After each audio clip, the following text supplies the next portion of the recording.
kita akan masuk ke dalam pelajaran antropologi yang kedua.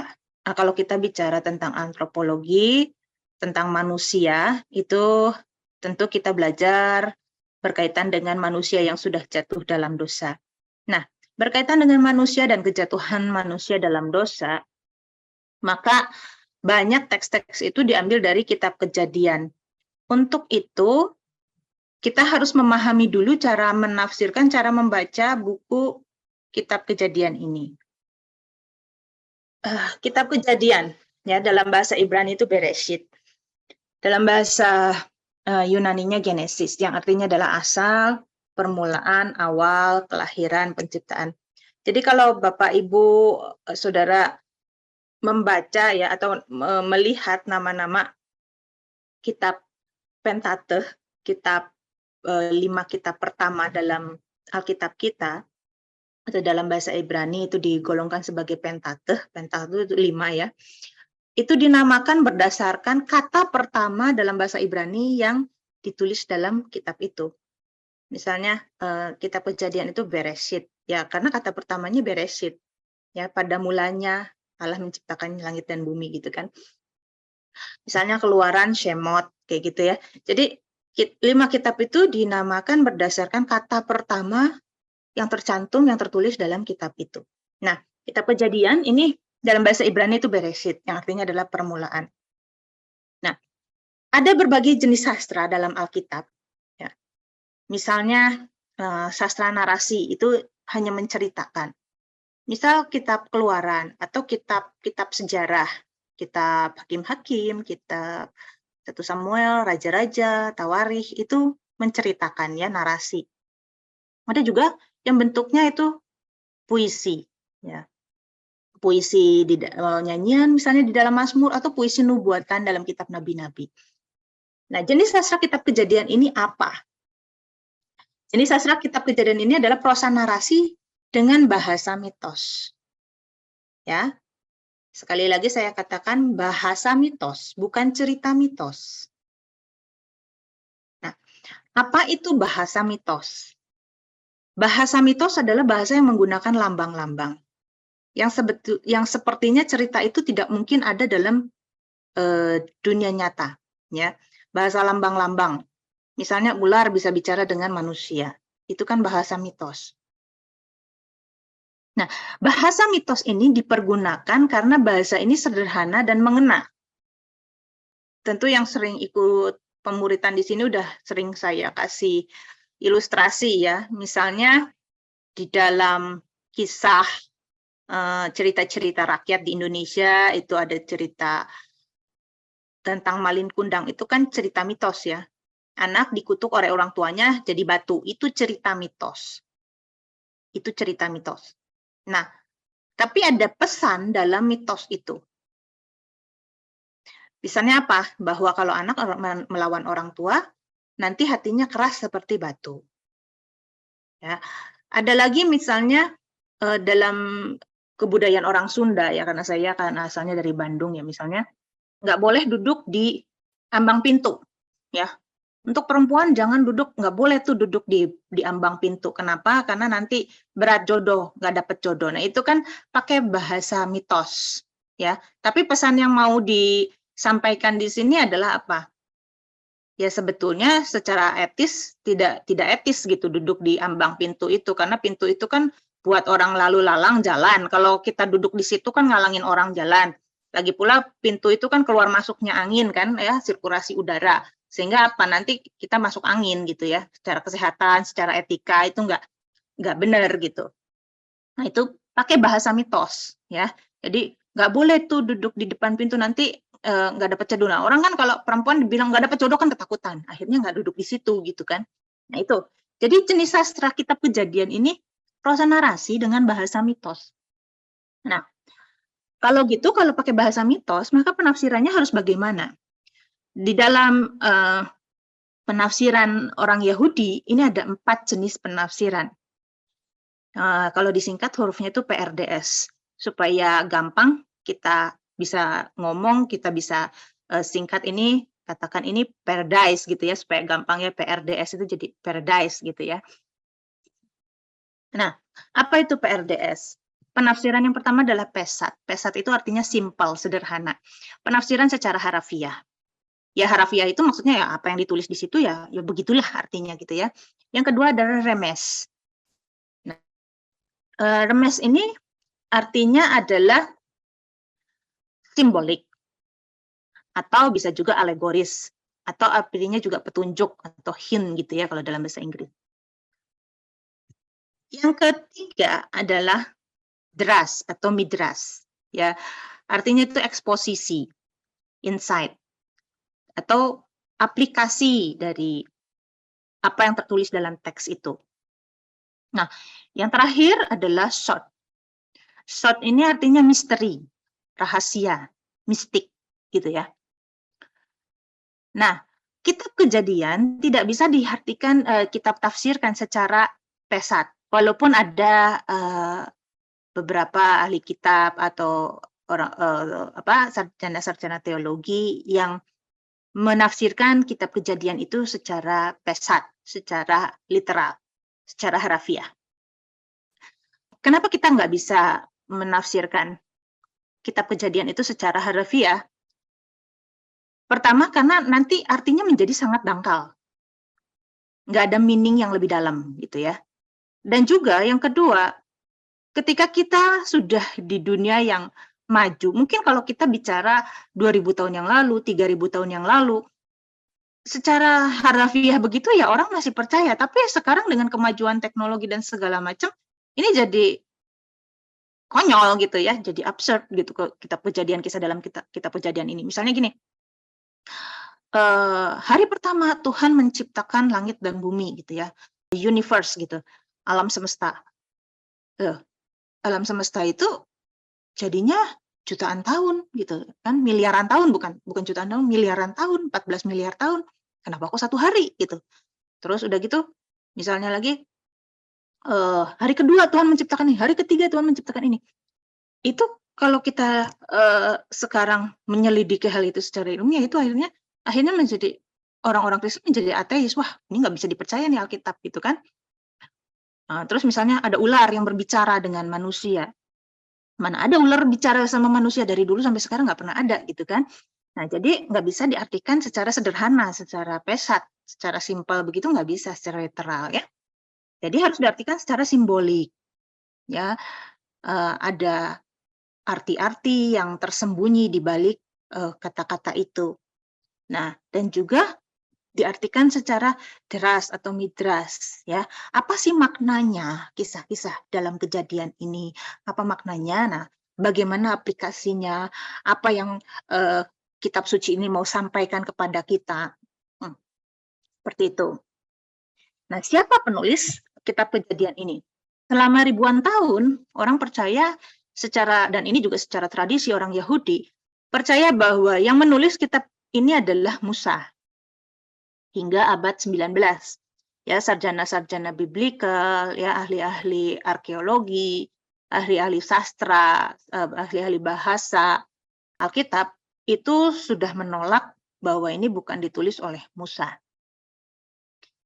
Bayangin aja ya, Musa itu hidup kira-kira 3.500 tahun yang lalu. Belum ada kertas, papirus aja belum ada. Gulungan-gulungan tuh papirus belum ada. Zaman Musa menulisnya masih di batu. Ya, kita lihat Alkitab kita keluaran LAI, itu setebal begini, ya kan? Setebal begini. Terus udah gitu mau ditulis di batu. Segimana batu dikumpulin? Udah gitu bahasanya Musa itu kan belum bahasa huruf Ibrani yang sekarang. Hurufnya kan masih huruf gambar. Ya, piktograf. Kayak prasasti lah, zaman dulu tahu prasasti kan, zaman dulu prasasti itu kan ditulisnya di batu. Nah, belum ada kertas, belum ada gurungan-gurungan gitu ya. Orang masih nulis di batu. Terus Musa tuh sibuk loh. Musa itu sibuk bawa orang Israel keluar dari Mesir. Kapan sempatnya dia nulis? Nah, jadi Pentatek itu tidak ditulis oleh Musa. Mungkin Musa menulis sedikit gitu ya, sedikit bagian dari situ, tapi ada pengembangannya. Dan pengembangannya ini diyakini oleh para ahli ada 4 kelompok ya yang menulis Pentateuch. Kelompok JEDP, ya, Yahwehis, Elohis, Deuteronomis, dan Priest. Kelompok Yahwehis itu ciri khasnya adalah menggunakan nama Yahweh. Kalau Bapak Ibu Saudara melihat di dalam Alkitab Bahasa Indonesia itu ada kata Tuhan, huruf besar semua. Nah, itu sebetulnya bahasa aslinya itu adalah Yahweh. Terus kenapa kok sekarang diartikan dalam bahasa Indonesia Tuhan atau Lord gitu ya, dalam bahasa Inggris diterjemahkan seperti itu? Ya, karena memang mengikuti tradisi orang Ibrani. Orang Ibrani nggak pernah bilang Yahweh, tapi begitu melihat huruf-huruf itu bacanya Adonai. Nah, kemudian yang kelompok kedua adalah Elohis. Ya. Elohis ini biasanya pakai kata Elohim. Coba lihat teks Kejadian 1 dan Kejadian 2. Teks Kejadian 1. Nah, ini ya. Kejadian 1 Allah, Allah, Allah, Allah, Allah, Allah. Kelihatan kan ya? Allah, Allah, Allah, Allah, Allah, Allah, Allah, Allah. Nah, Kejadian 1 ini ditulis diperkirakan oleh kelompok Elohis itu tadi. Nah, Kejadian 1 itu selesai teksnya itu sampai 2 ayat 4 yang pertama, bagian pertama. Demikianlah riwayat langit dan bumi pada waktu diciptakan. Titik. Ya. Ini seharusnya masuk ke atas ke bagian 1. Nah, kemudian ini ketika Tuhan Allah menjadikan langit dan bumi. Nah, itu baru bagian kedua yang ditulis oleh kelompok Yahwehis. Jadi teks-teks ini tuh bukan Musa tulis gitu ya, bukan, tapi ada teks yang ditulis kelompok ini dan kemudian dikumpulkan jadi satu yang sekarang kita kenal gitu, buku yang kita kenal gitu ya, Kitab Kejadian. Jadi ada panjang sejarahnya. Jadi ini kelompok yang kedua yang menulis. Jadi dalam perspektifnya orang-orang Yahwehis, beginilah riwayat bumi itu diciptakan, dan ini saling melengkapi. Ini bukan urutan kejadian, tapi saling melengkapi. Nah, kalau Deuteronomis gimana cirinya? Pengulangan. Kalau Priest gimana cirinya teks-teks yang ditulis oleh Priest? Priest itu orang-orang yang suka detail gitu ya, misalnya ukuran-ukuran, nama-nama, ya, urutan-urutan nama, itu ciri khasnya dia. Nah, waktu penulisan kitab Kejadian ini adalah zaman pembuangan, diperkirakan zaman pembuangan. Pembuangan itu 586 ya, sebelum Masehi. Jadi Kitab Kejadian ini diperkirakan ditulis di zaman pembuangan, 586 sebelum Masehi. Tujuan penulisannya adalah gini, ketika orang Israel dibuang, mereka itu kan bertanya-tanya ya, waktu orang Israel dibuang ke Babel itu kan suatu pukulan yang luar biasa. Sementara sebelum mereka dibuang, berkali-kali Nabi Yesaya, Yeremia memperingatkan mereka. Tetapi mereka itu mengeraskan hatinya, raja-raja itu masih angkuh aja. Bahkan ketika Nabi itu bernubuat, kamu akan dibuang loh. Raja-raja itu masih, coba dengerin yang itu, mungkin nabinya salah, cari nabi yang lain yang bikin nubuat yang bagus gitu. Nah, masih ngentengin gitu ya, masih menganggap sepele teguran-teguran Tuhan yang melalui para nabi. Nah, tetapi waktu mereka betul-betul dibuang, kehilangan bait suci, kehilangan tanah air, harta mereka hilang, bahkan peperangan itu juga menyebabkan penderitaan, menyebabkan mereka kehilangan, pasti kehilangan orang-orang yang mereka kasih. Itu adalah suatu pukulan yang besar. Dan teks di kitab suci mengatakan kalau mereka dibuang itu berarti mereka berdosa. Nah, untuk mereka bertobat dari dosa, mereka harus potong domba. Potong domba tempatnya harus di bait suci. Bait sucinya udah ada, terus gimana caranya mereka minta ampun? Mereka bertobat, ya kan? Nggak bisa potong domba. Karena potong domba harus di bait suci. Mempersembahkan korban pengampunan dosa itu harus di bait suci. Nah, jadi ketika di pembuangan, teologi itu berkembang. Ketika teologi itu berkembang, bagaimana mereka menggantikan korban dengan korban persembahan, korban bakaran, korban pengampunan dosa itu dengan misalnya korban puji-pujian, misalnya dengan korban doa-doa, misalnya dengan korban pembacaan kitab suci, ya. Nah, Itu kan teologi berkembang. Mereka juga mencari jawaban. Sebetulnya kita ini untuk apa sih? Katanya kita bangsa yang terpilih, kok seperti ini? Dan mereka mencari meaning, mencari arti sebagai suatu bangsa. Sebetulnya kitab apa yang ditulis dalam kitab Kejadian ini secara tradisi diturunkan dari generasi ke generasi, dari mulut ke mulut ya, oral story gitu. Mereka mulai menuliskannya. Nah, isi dari kitab Kejadian itu teologinya adalah teologi covenant. Teologi covenant itu apa sih? Teologi covenant itu adalah teologi perjanjian. Ya, perjanjian antara Allah kepada umatnya. Nah, kalau kita lihat dari awal kitab Kejadian itu sudah ada perjanjian. Ya, bagaimana perjanjian ini Allah ingin menyelamatkan umatnya, tapi tentu dengan syarat gitu ya. Dengan syarat bagaimana mereka bisa diselamatkan. Teologi perjanjian itu mulai dari Kejadian 3 ayat 15-16 dan seterusnya.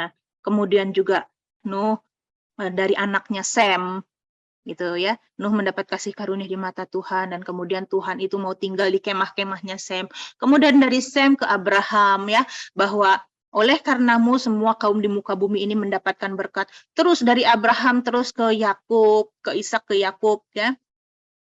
Janji itu diulangi lagi di Ishak dan kemudian ke Yakub, Yakub ke Yehuda dan seterusnya dan seterusnya. Nah, teologinya adalah teologi covenant.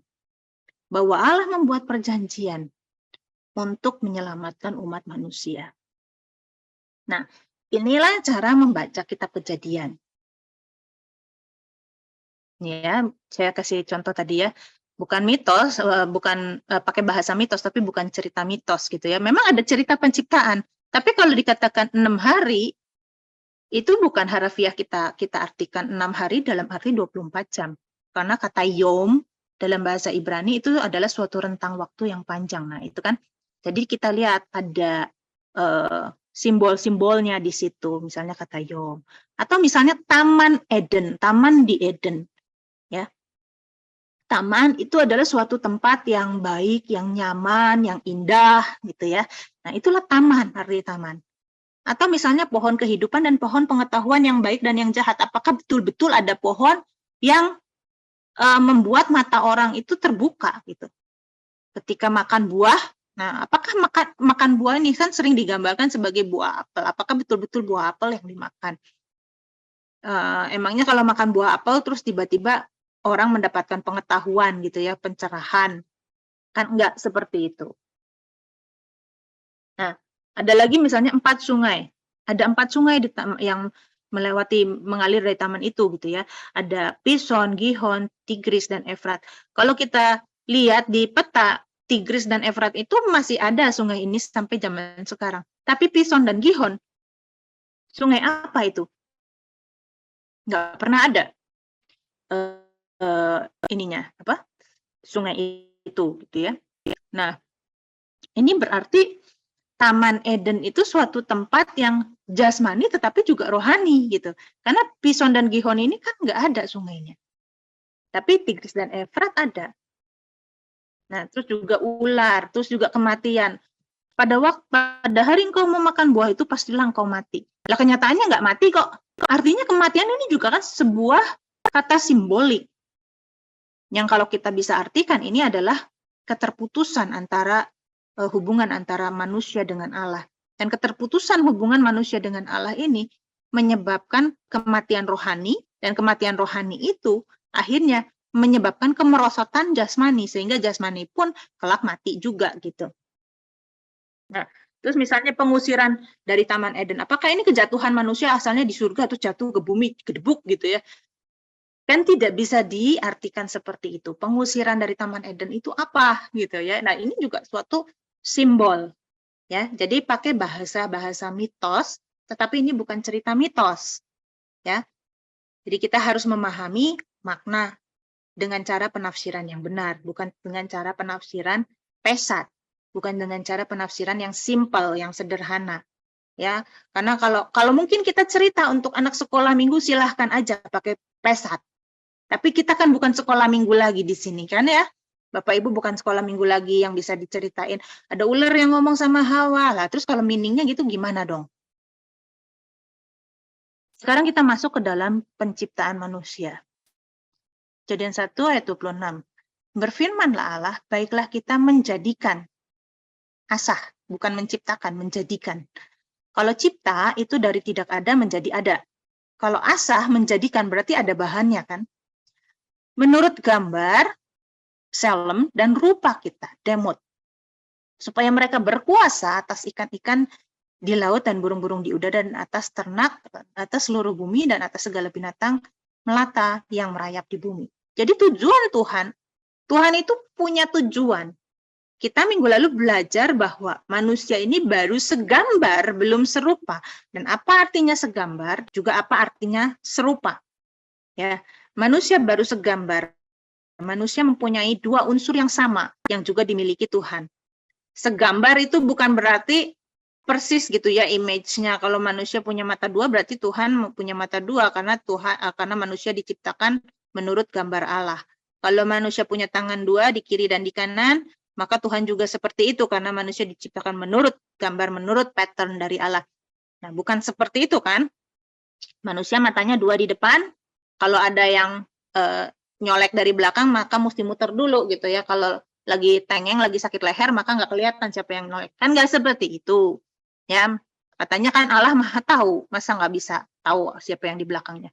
Dan Allah itu roh, bukan fisik. Manusia itu punya terkurung di dalam ruang dan waktu. Allah itu kan di luar ruang dan waktu.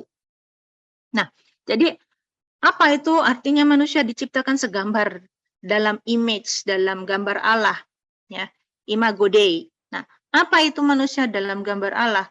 Berarti ada unsur-unsur yang sama di dalam manusia ini yang juga di dalam Allah, ada unsur di dalam Allah, yaitu satu, kekekalan, dan dua, kehendak bebas. Dan manusia diciptakan untuk berkuasa. Seperti Allah berkuasa, manusia juga harus berkuasa. Nah, arti berkuasa, ya, arti berkuasa itu kan punya power.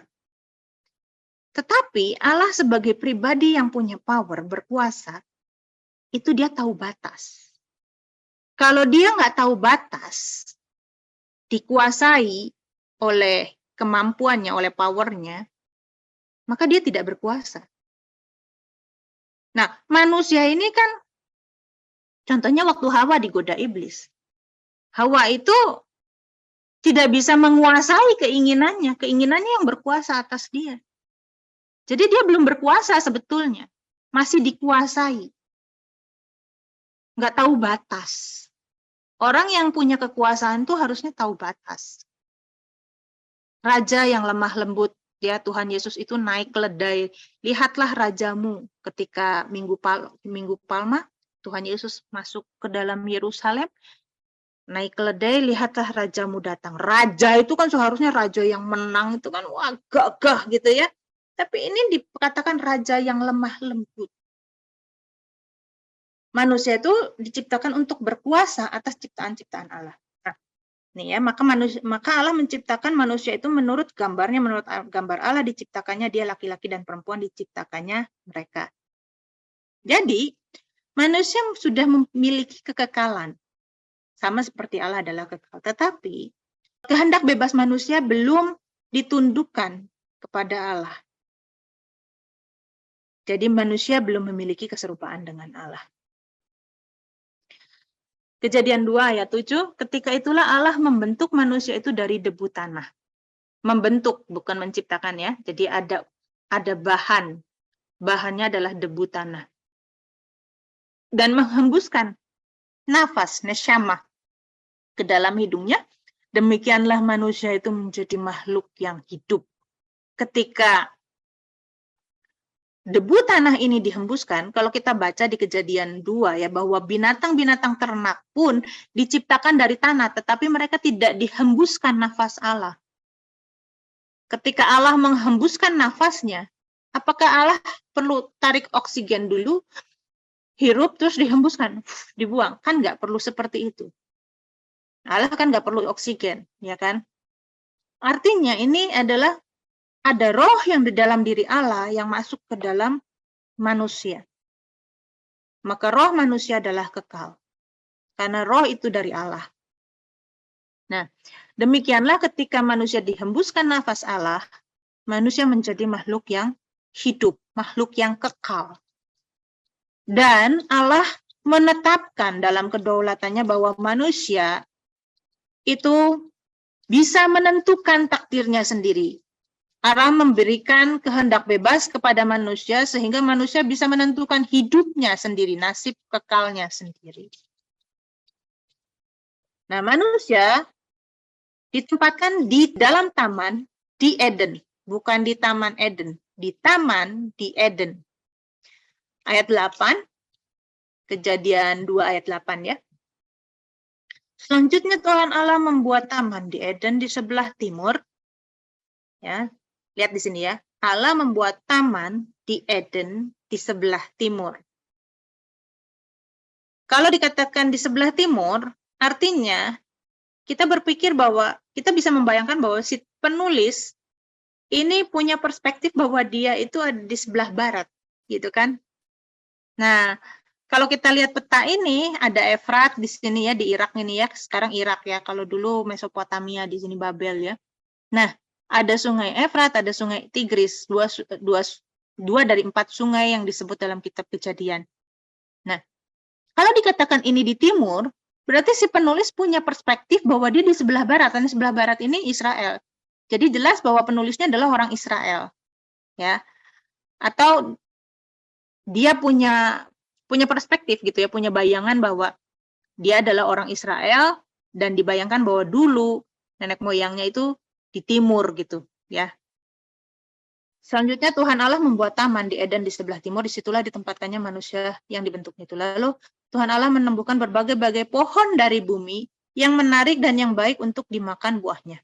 Nah, karena manusia diciptakan dari tanah, maka untuk fisiknya yang memiliki unsur tanah itu ditumbuhkan juga berbagai-bagai pohon dari tanah juga untuk nutrisi, untuk kehidupan jasmani manusia. Dan pohon kehidupan di tengah-tengah taman itu serta pohon pengetahuan tentang yang baik dan yang jahat. Ada suatu sungai mengalir dari Taman Eden untuk membasahi taman itu, dan dari situ sungai itu terbagi menjadi 4 cabang. Yang pertama namanya Pison, ya, dan seterusnya dan seterusnya. Ya. Nah, ini adalah peta dari perspektif orang Yahudi ya. Jadi mereka sendiri nggak tahu di mana itu Pison dan Gihon itu. Nah, mereka memperkirakan apakah ini sungai Nil yang di utara ini adalah Pison, lalu sungai Nil yang di sebelah selatan itu adalah Gihon, ataukah sungai Indus dan sungai Gangga gitu. Tapi kan di sini kan dikatakan bahwa itu mengalir dari Taman Eden 1 terus bercabang 4. Nah, kalau Gangga sama Indus terus atau sungai Nil kan juga enggak gitu ya. Jadi di sini ada sebuah lambang bahwa ada sungai yang betul-betul ada. Jadi gini, ini adalah ada kehidupan di rohani dan juga kehidupan jasmani gitu. Ya, melambangkan hal itu. Taman Eden itu melambangkan hal itu. Taman Eden itu melambangkan betul-betul ada fisiknya.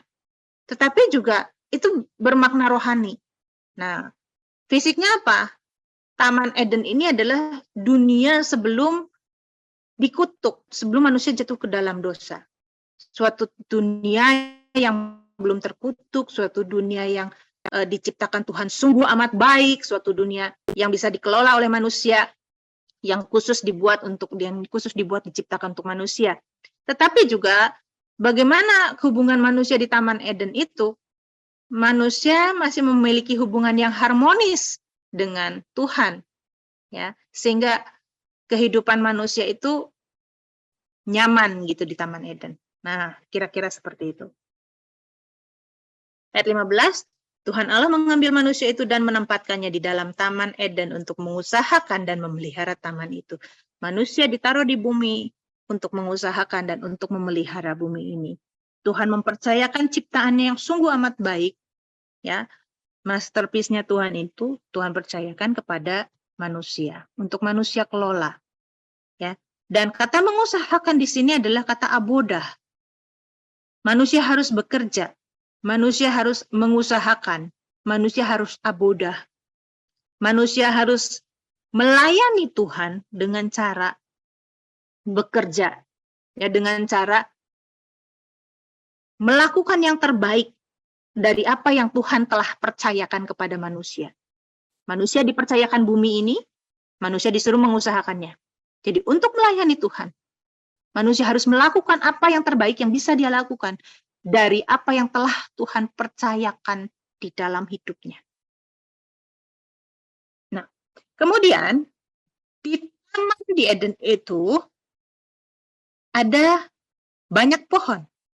Ya, Kejadian 2 ayat 9, lalu Tuhan Allah menumbuhkan berbagai-bagai pohon dari bumi yang menarik dan yang baik untuk dimakan buahnya.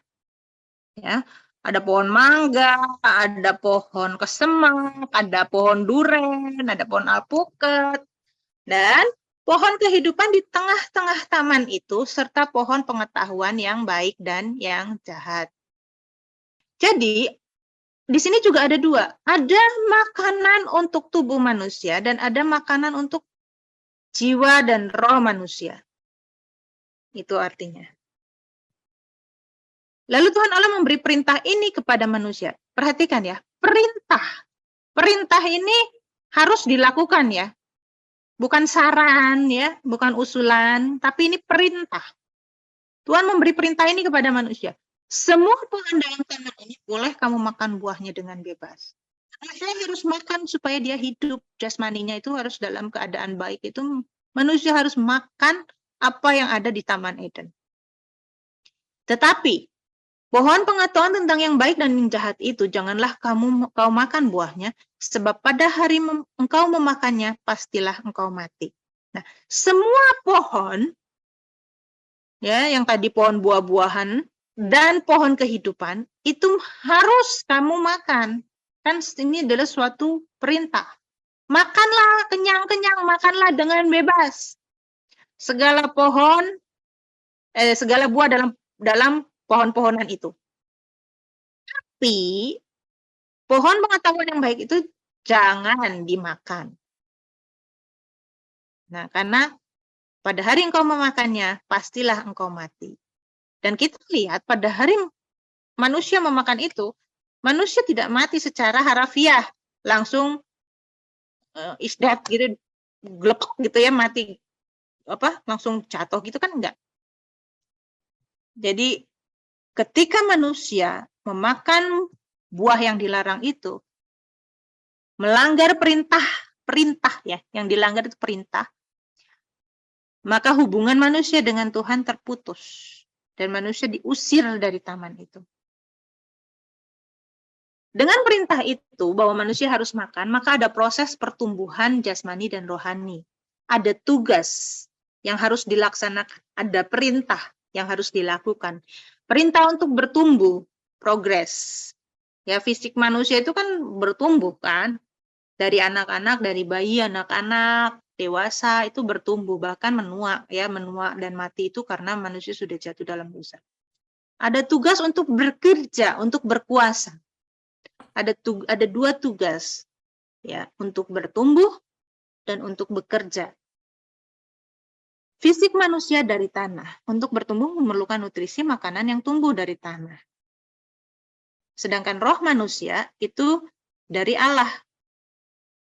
Untuk pertumbuhan non-fisik, maka memerlukan nutrisi makanan yang berasal dari Allah, yaitu sumber kehidupan. Ya kan? Nesyamahnya manusia, rohnya manusia kan sumbernya kan dari Allah, dihembuskan dari nafas Allah. Maka nutrisi bagi jiwa atau bagi roh manusia itu berasal dari Allah sebagai sumber kehidupannya, sebagai sumber dari rohnya, nesyamahnya. Nah, bertumbuh itu harusnya progresif ya, bukan regresif. Regresif itu kan semakin menurun gitu ya. Harusnya bertumbuh itu kan semakin naik. Ya, harusnya yang biru ini kan bertumbuh itu. Bukan yang merah ini kan, seiring berjalannya waktu. Ini saya kasih ilustrasi aja ya, saya kasih grafik ini sebagai ilustrasi. Tapi kenyataannya ketika manusia di Taman Eden, dia bukan bertumbuh dengan memakan buah dari pohon kehidupan. Melainkan dia regresi, bukan progresi, tapi regresi. Karena dia makan dari pohon pengetahuan yang baik dan yang jahat. Untuk bekerja atau beribadah, manusia harus memahami kehendak Allah. Untuk berkuasa atas bumi ini, kan manusia diciptakan untuk berkuasa kan, tadi Kejadian 1 ayat 26-27, baiklah kita menciptakan manusia menurut gambar dan rupa kita supaya mereka berkuasa. Nah, untuk bekerja, beribadah, untuk melayani Allah, untuk abodah, manusia harus memahami dulu kehendak Allah. Masalahnya waktu diciptakan itu kan kehendak bebasnya manusia itu kan masih nol gitu kan, belum progres, belum betul-betul bertumbuh gitu. Malahan regres gitu ya, mundur gitu, bukannya maju tapi mundur gitu ya ketika dia makan dari ketika dia melawan perintah Allah. Manusia itu nggak nurut terus sama Allah, tapi malahan ngelawan, memberontak kepada Allah. Nah, untuk bekerja atau beribadah, untuk melayani Allah, manusia harus memahami dulu kehendak Allah. Kecerdasan manusia berkembang. Ya, pekerjaan fisik bisa dilakukan dengan kecerdasan yang berkembang. Manusia misalnya dulu bisa bikin alat-alat pertanian yang sederhana, cangkul, kayak gitu ya. Dan kemudian bisa diproses. Ya, alat-alat pertanian yang lebih yang lebih maju lagi, ada bajak, kayak sapi ya, ada traktor, dan terus ya. Kecerdasan manusia itu secara fisik itu berkembang. Pekerjaan-pekerjaan fisik bisa dilakukan. Tapi untuk melayani Tuhan, untuk mengerti kehendak Tuhan, itu perlu kecerdasan rohani. Nah, manusia kan kita tahu belum punya kecerdasan rohani kan. Contohnya misalnya dengan kecerdasan manusia yang berkembang, manusia malah menghancurkan bumi. Bukannya membuat bumi ini jadi lebih nyaman didiami, tapi ya ozonnya jadi bolong ya karena ulah manusia juga kan. Kurang bertanggung jawab, misalnya mengeksploitasi tambang-tambang, akhirnya ada gempa, ada tanahnya longsor dan sebagainya. Nah, itu belum punya kecerdasan rohani, belum punya keserupaan dengan Allah, sehingga manusia tidak bisa dipercayakan untuk berkuasa atas ciptaan Allah ini. Karena itulah bumi ini semakin hancur, dan kelak memang bumi ini akan dihancurkan. Ya, semakin merosot karena usia bumi dan juga karena ulah manusia, bumi semakin hancur. Kalau misalnya ada yang mengatakan bahwa bumi ini akan dipulihkan, enggak. Bumi ini enggak akan dipulihkan. Karena kenyataannya memang bumi semakin hancur. Bagaimana bumi bisa dipulihkan? Sekarang aja tambang-tambang gitu ya, bumi itu sudah dieksploitasi, banyak plastik. Nah, setidaknya kita orang Kristen harus bertanggung jawab lah. Saya misalnya ya, hal-hal yang kecil bisa kita lakukan untuk bertanggung jawab terhadap ciptaan Allah di bumi ini. Misalnya kita mengurangi pemakaian plastik seperti itu ya. Terus juga kita menggunakan energi-energi yang ramah lingkungan. Kalau itu memungkinkan, kalau belum memungkinkan ya udah nggak apa-apa gitu kan. Nah, terus apa itu pohon kehidupan? Apa itu pohon kehidupan? Nah, dikatakan bahwa pohon kehidupan itu pohon yang membawa kehidupan kekal. Karena itu waktu manusia diusir dari Taman Eden, ada kerub yang membawa pedang yang menghalangi manusia jangan sampai memetik buah dari pohon kehidupan supaya manusia tidak hidup untuk selama-lamanya. Jadi pohon kehidupan itu pohon yang membawa kehidupan kekal. Kalau kita bandingkan dalam Ulangan 8 ayat 3, itu paralel ya dengan pohon kehidupan dan pohon pengetahuan yang baik dan yang jahat. Dengan pohon-pohon di Taman Eden maksud saya. Ulangan 8 ayat 3 yang juga dikutip oleh Tuhan Yesus di dalam Matius 4 ayat 4. Tetapi Yesus menjawab, ada tertulis manusia bukan hidup dari roti saja, tetapi dari setiap firman yang keluar dari mulut Allah. Nah, manusia bukan hidup dari pohon-pohonan aja kan yang ada di Taman Eden, tetapi juga dari pohon kehidupan. Dan ketika manusia menolak firman yang keluar dari mulut Allah, tapi mendengarkan firman yang keluar dari mulut iblis, maka manusia jatuh ke dalam dosa, gitu kan? Artinya pohon kehidupan adalah setiap firman yang keluar dari mulut Allah, dan itu membawa kehidupan bagi manusia. Sedangkan sebaliknya, pohon pengetahuan yang baik dan yang jahat adalah benih dari si jahat, ya, yang membawa kepada kebinasaan kekal, membawa kematian. Pada hari kamu makan buah ini, kamu akan mati. Terputus hubungan dari Allah, yang akhirnya menyebabkan kematian rohani dan kemudian kematian jasmani. Itu kan kebinasaan kekal. Nah, di dalam Yohanes 4 ayat 34, ternyata bahwa yang membuat kita hidup bukan cuma firman. Kata Yesus kepada mereka, makananku ialah melakukan kehendak Dia yang mengutus aku dan menyelesaikan pekerjaannya. Jadi Tuhan Yesus juga mengajarkan bahwa bukan firman saja yang membuat manusia hidup kekal, tetapi juga melayani Tuhan, melayani kehendak Allah, itu juga membawa kehidupan kekal.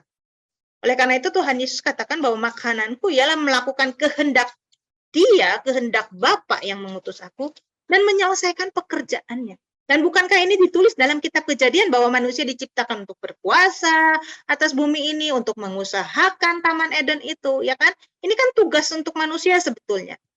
Dan Tuhan Yesus lakukan itu, melakukan kehendak Dia yang mengutus aku dan menyelesaikan pekerjaannya. Kemudian Yohanes 6 ayat 35, kata Yesus kepada mereka, akulah roti hidup itu. Ya, manusia bisa makan roti, tetapi juga manusia perlu roti hidup. Makanan yang membawa kepada kehidupan kekal. Barang siapa datang kepadaku, ia tidak akan lapar lagi, dan barang siapa percaya kepadaku, ia tidak akan haus lagi. Saya akan bahas nanti tentang Yohanes 6 ini. Oh, saya lupa tadi ini kelewat. Ya. Apa itu pohon pengetahuan tentang yang baik dan yang jahat? 2 Korintus 11 ayat 3 dan 4 dikatakan bahwa ini tulisannya Rasul Paulus kepada jemaat Korintus. Tapi aku takut kalau pikiran kamu disesatkan dari kesetiaan kamu yang sejati kepada Kristus, sama seperti Hawa diperdayakan oleh ular dengan kelicikannya. Jadi, Paulus itu membandingkan secara paralel kesesatan yang iblis tawarkan kepada manusia, itu sama seperti apa yang terjadi pada Hawa di Taman Eden. Sebab kamu sabar saja jika ada seorang datang memberitakan Yesus yang lain daripada yang telah kami beritakan, atau memberitakan kepada kamu roh yang lain daripada yang telah kamu terima, atau Injil yang lain daripada yang telah kamu terima. Ya, memberikan kepada kamu roh yang lain, spirit yang lain, jiwa yang lain, semangat yang lain, ya, motivasi yang lain. Nah, ada Yesus yang lain, ada spirit yang lain, ada semangat yang lain, gitu ya, ada jiwa yang lain, ada juga Injil yang lain, pengajaran yang lain. Nah, spirit yang lain, Injil yang lain, inilah yang diterima Hawa, Taman Eden. Dan itu juga ditebarkan oleh iblis. Jadi iblis itu mau menyebarkan. Ya. Kalau kita lihat perumpamaan tentang benih, ada benih yang ditaburkan. Benih itu adalah firman, kan Tuhan Yesus katakan begitu. Nah, si yang punya tanah ini menaburkan benih yang baik. Tapi pada waktu malam, si iblis itu datang, si musuh itu datang menaburkan benih yang jahat. Nah, selama kita hidup di bumi ini, Tuhan memang membiarkan hal itu terjadi. Karena Tuhan itu bekerja dengan tatanan, Tuhan itu bekerja nggak semena-mena gitu ya. Nah, maka selama di bumi ini, selama bumi ini masih dalam kekuasaan si jahat, ya dia bisa melakukan hal itu. Dan iblis itu selalu berusaha menyesatkan, memberitakan Yesus yang lain. Misalnya, oh, kalau ikut Yesus itu pasti kaya di dunia, ya, di dunia walaupun dunia ini resesi, orang Kristen pasti resepsi terus-menerus. Ya enggak lah. Ya kalau dunia resesi, ya orang Kristen juga pasti ikutan resesi. Seluruh dunia resesi, masa orang Kristen resepsi. Ya. Coba misalnya, gempa di Jogja, gempa di Cianjur sono, tuh ada tuh sekolah Alkitab juga kena gempa roboh kan. Yang nggak kena gempa yang mana? Yaitu SD Impres, SD dari pemerintah yang pakai bangunan teknologi dari Jepang. Itu tahan gempa memang. Itu bukan sekolah Alkitab, itu sekolah negeri yang dibangun dengan teknologi yang memang anti gempa. Itu yang nggak kena gempa. Ya. Gempa Jogja, orang Kristen kena, ya kenalah. Nah kalau dunia resesi, ada gempa ekonomi, ya orang Kristen juga kena dong. Ya, tapi orang yang mengabarkan, memberitakan Yesus yang lain, biar seluruh dunia kena COVID. kita akan disembunyikan dari COVID. Buktinya banyak yang mati juga tuh pendeta. Ya enggak akan disembunyikan. Kita disembunyikan dari COVID kalau kita pakai vaksin. Ya bukan ditengking-tengking. Ya siang malam membaca Mazmur 90. Mazmur 91. Mazmur 91 itu ya orang yang duduk dalam lindungan yang maha tinggi. Itu kan doanya orang Yahudi untuk penguburan sebetulnya. Jadi jangan memberitakan Yesus yang lain. Yesus penyelamat ekonomi. Apa bedanya dengan Gunung Kawi? Jangan memberitakan Yesus yang lain. Roh yang lain, Injil yang lain. Ikut Yesus, kaya di dunia, mati bahagia, masuk surga gitu ya. Murid-murid Yesus, 12 murid Yesus. Yudas digantikan Paulus. Mereka itu menderita, Petrus itu bilang, Tuhan kami sudah merelakan segalanya, apa yang kami dapatkan? Ya, kamu akan mendapatkan. Tapi nanti, di surga. Murid-murid Yesus itu dianiaya. Rasul Paulus itu bilang, aku sudah pernah merasakan ketelanjangan. Aku sudah merasakan kekurangan. Aku merasakan dianiaya. Aku tahu rasanya. Nah, mereka semua mati dalam keadaan martir ya, mati karena iman, mati disiksa. Ada yang misalnya Rasul Petrus disalib terbalik, Rasul Paulus dipancung, Rasul Yohanes memang mati tua, Rasul Markus tubuhnya itu diikat kuda, ya kudanya satu narik terpentang gitu ya, tangan dan kakinya diikat kuda, satu kudanya lari ke kanan, satu kudanya lari ke kiri, terbelah dua. Dan seterusnya dan seterusnya. Jadi untuk mengikut Yesus, orang-orang itu memberikan segala sesuatu, bahkan nyawanya sendiri. Seperti Yesus sudah memberikan nyawanya bagi kita. Bukan mengikut Yesus dengan agenda pribadi. Tentu Tuhan akan memelihara, ya. Tuhan akan memelihara hidup kita. Tapi jangan bermimpi dengan Tuhan Yesus, dengan ikut Tuhan Yesus, hidup kita itu menjadi lebih mudah dipermudah. Hidup kita di dunia itu lebih mudah daripada orang-orang lain. Kalau mau hidup mudah, ya kerja keras, ya. Pasti hidup kita tidak akan meminta-minta kalau kita bekerja dengan integritas, dengan rajin, dengan betul, ya pasti kita nggak akan hidup kita meminta-minta. Pasti Tuhan akan mencukupkan, asal ada makanan dan pakaian cukup. Itu kan standarnya orang Kristen kan? Standarnya orang Kristen kan, kata Rasul Paulus, asal ada makanan dan pakaian cukup, ya kan? Kalau standarnya perjanjian lama, standarnya doa Yabes ya bisa kita kirain engkau memberkati aku berlimpah-limpah, bisa itu ya. Pakai standarnya perjanjian lama, tapi standarnya orang Kristen kan beda. Nah, jadi pohon pengetahuan tentang yang baik dan yang jahat ini kan benih dari si iblis, yaitu Yesus yang lain. Mungkin ini bisa jadi ya yang namanya kemelesetan, penyimpangan gitu ya. Penyimpangan itu kan namanya ada derajatnya. Bisa 180 derajat ya.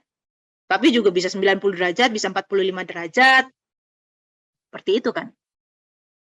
Nah, penyimpangan itu kan beda-beda. Nah, mungkin ada penyimpangan-penyimpangan yang tidak membinasakan orang Kristen. Tetapi mengkerdilkan ya.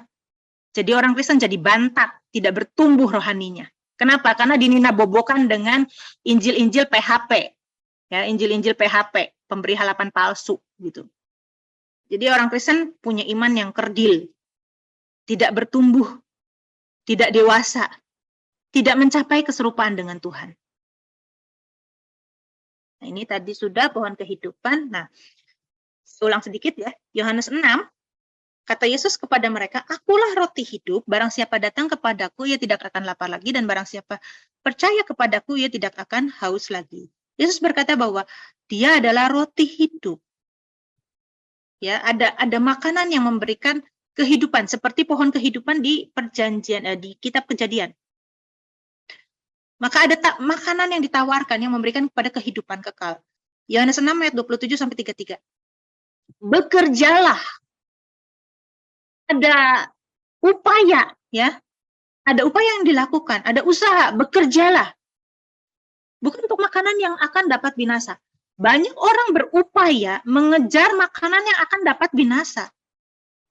Bekerja untuk sesuatu yang fana.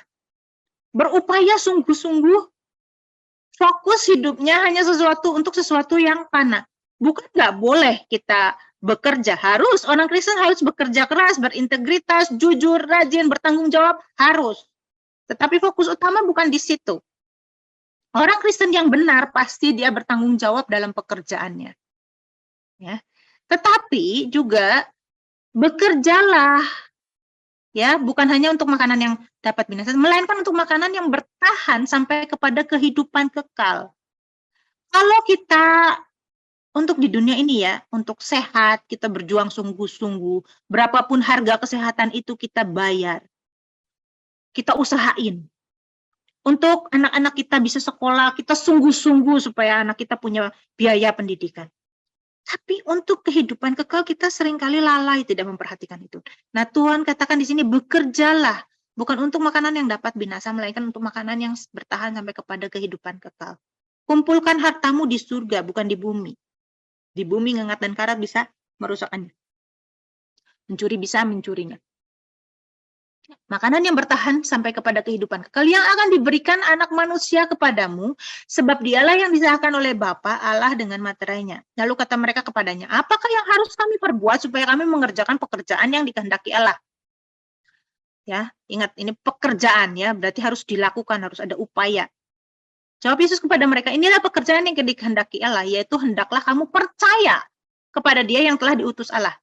Percaya, beriman kepada Yesus yang telah diutus Bapa adalah sebuah pekerjaan, bukan otomatis diberikan oleh Tuhan. Kita harus berupaya untuk menunjukkan iman kita, kepercayaan kita kepada Yesus. Itu bukan suatu otomatis diberikan, dianugerahkan Tuhan. Ini aku menganugerahkan kepada orang ini iman, yang kepada orang ono enggak aku anugerahkan, bukan. Tapi manusia harus berupaya menunjukkan imannya, menunjukkan kepercayaannya. Dan itu adalah suatu pekerjaan yang Tuhan inginkan. Maka kata mereka kepadanya, tanda apakah yang kau perbuat supaya kami dapat melihatnya dan percaya kepadamu? Pekerjaan apakah yang kau lakukan? Nenek moyang kami telah makan mana di padang gurun seperti ada tulis-tulis mereka diberikannya makan roti dari surga. Kata Yesus kepada mereka, aku berkata kepadamu, sesungguhnya bukan Musa yang memberikan kamu roti dari surga, melainkan Bapakku yang memberikan kamu roti yang benar dari surga. Karena roti yang dari Allah ialah roti yang turun dari surga dan yang memberi hidup kepada dunia. Nah, ini kan Tuhan Yesus lagi ngomong sama orang-orang Yahudi yang nggak percaya bahwa dia diutus oleh Allah. Ya, jadi mereka minta tanda. Orang-orang yang belum percaya Yesus memang selalu menuntut tanda. Lah kalau kita masih menuntut tanda, itu kita masih orang yang belum percaya. Oke Tuhan, aku mau ikut Engkau, tapi sembuhkan dulu sakitku, pulihkan dulu ekonomiku. Ya oke, kalau kita masih belum percaya sama Tuhan, Tuhan akan tunjukkan. Tapi setelah kita percaya bahwa Dia diutus Allah, Dia akan membentuk kita, mengajar kita menjadi serupa dengan kehidupannya. Bukan lagi untuk ada sakit sembuh. Setelah sakit sembuh terus apa? Kalau karakter nggak dirubah, sakit lagi loh. Orang yang rakus, ya makanannya, mulutnya nggak bisa dijaga, makan nasi segunung gitu ya, muncung gitu. Terus udah gitu trigliseridnya tinggi, kolesterolnya jedok gitu ya ukurannya, gulanya naik. Disembuhkan ya. Minta doa-doa, berpuasa, doa semalam suntuk, doa 40 hari 40 malam, misalnya seperti itu, doa 3 hari 3 malam, entah nama doanya doa Esther lah, doa apalah, puasa apalah, inilah itulah. Oke, Tuhan sembuhkan misalnya. Tapi karakternya nggak dirubah. Tetap rakus, tetap senang makan lemak, atau misalnya yang ngerokok, kena sesak napas, kena TBC mungkin, misalnya Tuhan sembuhkan. Tapi dia nggak berhenti ngerokoknya, dia sakit lagi. Orang yang senang makan makanan yang banyak-banyak, yang manis-manis, kue-kue yang manis-manis, kalau dia belum kenal Tuhan, bisa Tuhan sembuhkan. Tapi kalau karakternya nggak berubah, rakusnya tetap ada. Ya makan itu lagi kan, sakit lagi kan. Terus buat apa? Bukan untuk sesuatu yang dapat binasa ya. Kalau disembuhin lagi, gitu, nggak merubah karakter, nggak sampai kepada kehidupan yang kekal. Nah, Tuhan itu pengen kita itu bukan cuma kejar hal-hal yang seperti itu, tapi berupayalah, rubahlah karakter supaya kita sampai kepada kehidupan yang kekal, bukan cuma sekedar hal-hal yang fana aja yang dikejar. Lanjut ya, ayat 48, saya loncat ke 48 sampai 57. Akulah roti hidup. Nenek moyangmu telah makan mana di padang gurun dan mereka telah mati. Mujizat yang dibawa oleh Musa menurunkan mana di padang gurun, walaupun itu memang pekerjaan Allah. Mereka makan mana? Mereka dipelihara Tuhan di padang gurun. Dengan mujizat, ada makanan setiap hari. Ada mana berlimpah-limpah. Seberapapun mereka mau makan bisa, ada tersedia. Mereka diberikan burung puyuh datang. Ya, makan daging bisa. Makan mana bisa, makan roti bisa. Tapi toh mati juga. Ya kan? Itu tuh katanya Tuhan Yesus ya. Tapi akulah roti hidup. Mujizat-mujizat yang dilakukan Musa kepadamu, kepada nenek moyangmu, itu akhirnya membuat mereka mati juga kok. Mereka menikmati pemeliharaan Tuhan di padang gurun, ya, mereka menikmati itu, tapi mereka mati juga. Nah, tapi Tuhan menawarkan dirinya, ini akulah roti hidup, inilah roti yang turun dari surga. Barang siapa makan daripadanya, ia tidak akan mati. Akulah roti hidup yang telah turun dari surga. Jika seseorang makan dari roti ini, ia akan hidup selama-lamanya. Dan roti yang kuberikan itu ialah dagingku yang akan kuberikan untuk hidup dunia. Nah, orang-orang Yahudi bertengkar antara sesama mereka dan berkata, bagaimana ini dapat memberikan dagingnya kepada kita untuk dimakan? Nah, ini kan, kalau kata-katanya Tuhan Yesus ini diartikan dengan sederhana, dengan simpel, secara literal, secara pesat, ya bingunglah. Padahal orang Yahudi itu udah ngerti loh, penafsiran itu kan ada 4 jenis. Nah, tapi karena mereka itu pikirannya picik gitu ya, mereka nggak bisa menerima Tuhan Yesus, mereka juga nggak bisa memahami kata-kata Tuhan Yesus ini, yang bahwa ini kan lambang sebetulnya. Nah, kata Tuhan Yesus kepada mereka, aku berkata kepadamu sesungguhnya kalau kamu tidak makan daging anak manusia dan minum darahnya, kamu tidak mempunyai hidup dalam dirimu. Barang siapa makan dagingku dan minum darahku, ia mempunyai hidup yang kekal dan aku akan membangkitkan dia pada akhir zaman. Sebab dagingku adalah benar-benar makanan dan darahku adalah benar-benar minuman. Jadi, daging dan darah Tuhan itu membawa kepada kehidupan yang kekal.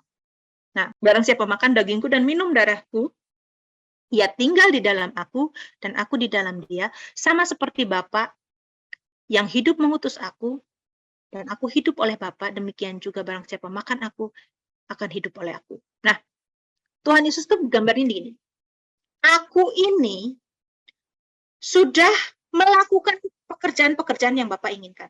Aku sudah makan dari Bapak. Makanku itu adalah dengan melakukan kehendak Bapak. Dan Bapak tinggal di dalam aku. Dan aku bisa hidup. Karena aku melakukan kehendak-kehendak Bapak. Nah, sekarang aku tawarin. Ini dagang, dan ini dagingku, ini darahku, ini hidupku. Kalau kamu mau hidup juga, kamu makan dagingku, kamu minum darahku. Kamu hidupi kehidupanku di dunia ini. Kamu contoh hidupku di dunia ini. Kamu lakukan apa yang aku lakukan. Seperti aku melakukan kehendak Bapak. Kamu melakukan apa yang aku lakukan. Sama seperti Bapak mengutus aku. Jadi kan kalau diutus kan dia melakukan tugas dari orang yang mengutusnya gitu kan. Nah, Tuhan Yesus diutus oleh Bapak. Tuhan Yesus melakukan apa yang Bapak inginkan. Dan karena itu aku hidup oleh Bapak. Karena itu Tuhan Yesus hidup. Nah, demikian juga barang siapa memakan aku akan hidup oleh aku. Barang siapa memakan dagingku dan minum darahku. Menggunakan, memakai kehidupanku akan hidup. Itulah maksudnya. Ya, jadi akhirnya akses kepada pohon kehidupan ini dibuka lagi oleh Tuhan supaya manusia mencapai kehidupan kekal, hidup selama-lamanya. Akses kepada pohon kehidupan di Taman Eden itu akhirnya dibuka lagi buat manusia. Ya, tetapi tetap pohon pengetahuan yang baik dan yang jahat itu tetap ada. Injil yang lain, Injil yang palsu itu tetap ada. Ya. Nah, sampai sini Oke, saya kembalikan dulu ke Laura, stop dulu ya. Nanti kita akan lanjutkan lagi ke pelajaran antropologi yang ketiga. Sampai sini dulu, silakan kalau ada yang mau bertanya bisa dicatat di kolom chat atau bisa langsung Raise hand. ya pakai fitur raise hand. Oke, kita akan mulai pertanyaan pertama, yaitu dari Antonio Panjaitan. Ada 2 pertanyaan Kak Ana, saya bacakan satu dulu ya. Jadi siapakah sebenarnya penulis Pentateuch tersebut? Tidak satu orang ya, tapi ini bahkan kalau dikatakan Yahwehis itu juga sebuah tim. Nah, kalau di Perjanjian Baru disebut ahli Taurat. Ahli Taurat itu kan orang yang pinter nulis ya, karena pada saat itu mungkin orang bisa baca melek huruf ya, karena orang Yahudi terlatih untuk membaca kitab suci. Memang tidak semua orang Yahudi, orang-orang Yahudi di tiap-tiap rumah itu ada kitab suci gitu ya, punya gulungan-gulungan. Kertas itu tidak semurah sekarang. Percetakan itu tidak sebanyak sekarang. Dulu itu kalau nyalin tuh kan pakai tangan gitu, dan itu adalah biayanya mahal sekali. Kitab suci ada di sinagog-sinagog, di rumah-rumah ibadat, dan mereka mungkin bisa baca, tapi mungkin nggak bisa nulis. Nah, ahli Taurat inilah orang-orang yang bisa tulis, dan golongan-golongan ahli Taurat itu kan ada yang golongan Yahweis, golongan Pris. Nah, orang-orang inilah yang menulis, ya bukan Musa. Nggak mungkin Musa yang nulis setebal itu ya. Ya, oke. Pertanyaan kedua, ketika Allah menciptakan manusia tidak dengan cara melahirkan, tetapi langsung ada. Kira-kira usia berapakah manusia pertama tersebut? Nggak ditulis di Alkitab. Jadi ya kita nggak tahu, nggak bisa kira-kira. Tapi ya yang pasti manusia itu secara fisik dan roh itu sama-sama bertumbuh. Jadi tidak mungkin dalam kondisi misalnya umurnya udah gede tapi jiwanya kekanak-kanakan, belum bertumbuh gitu. Ada pertumbuhan yang sejajar antara fisik dengan mentalnya. Ya, lanjut. Si Semi kasih komen kemarin sudah ditanyakan, itu senada. Silakan Semi. Oke, kalau dari penulisannya pada tahun 6 sampai 5 sebelum Masehi, itu setelah pembuangan ya Kak ya, berarti ya kejadian itu ya Kak? Abad, maksud saya salah abad. tulis, bukan tahun. Abad 56, Abad. karena pembuangan 586 tahunnya. Oke. Nah, yang jadi pertanyaan gini, berarti kan selama ini yang konsep yang kita tahu ada di apa? Di film-film itu kan ada muncul dengan perawakan yang sudah pakai baju dan sebagainya lah.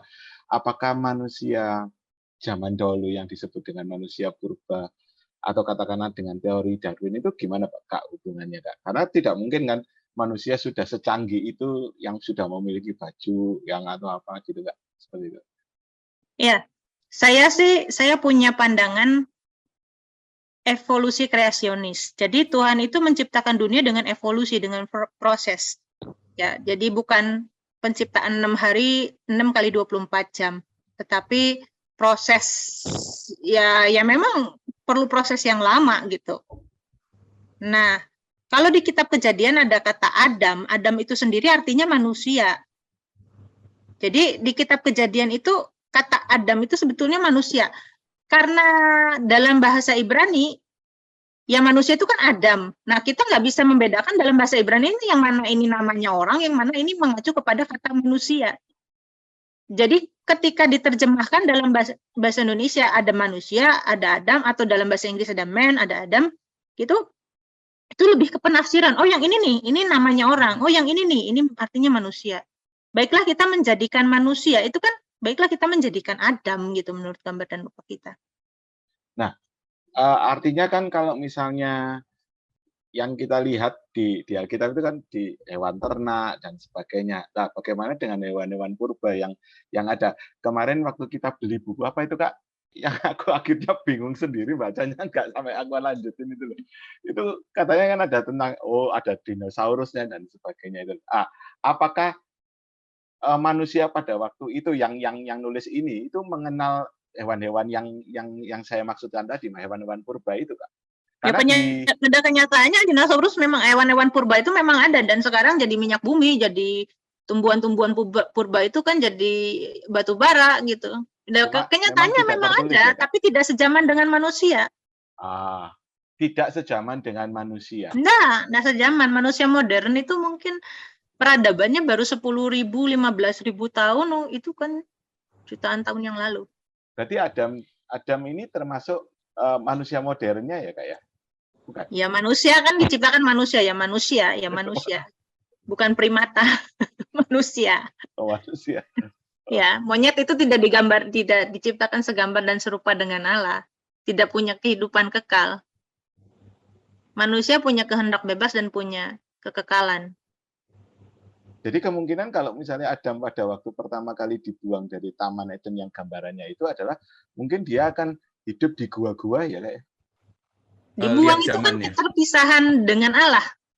Bukan dibuang dari surga jatuh ke bumi, Ya, bukan ya.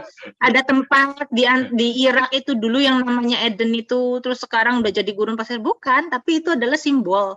Simbol. Oke. Sementara itu dulu, Kak. Iya, terima kasih Semi. Ini dari Amos mungkin butuh penjelasan lebih lagi Kak Ana. Saya tadi apa nggak salah lihat jika tadi kitab Kejadian ditulis 5-6 Masehi. Hanya selisih 5 tahun dari kelahiran Tuhan. Berarti sudah dijajah Romawi. Ya, saya salah tulis mungkin tadi ya. Jadi abad ke-5, bukan tahun 5. Abad ke-5, abad ke-6, kira-kira abad ke-5, abad ke-6 sebelum Masehi. Ya. Silakan Bu Sabrina. Karena aku mau nanya, ada juga yang ditanyakan tadi bahwa kitab Kejadian itu kan bukan Musa yang menulis. Ya. Terus para penulis-penulis yang telah menulis kitab Kejadian itu mendapat jalan cerita kitab Kejadian itu gimana ya? Di orang Ibrani itu punya tradisi untuk menghafal cerita, punya tradisi untuk menurunkan cerita turun-temurun. Contohnya misalnya kitab Ayub. Kitab Ayub itu kan bukan orang Israel.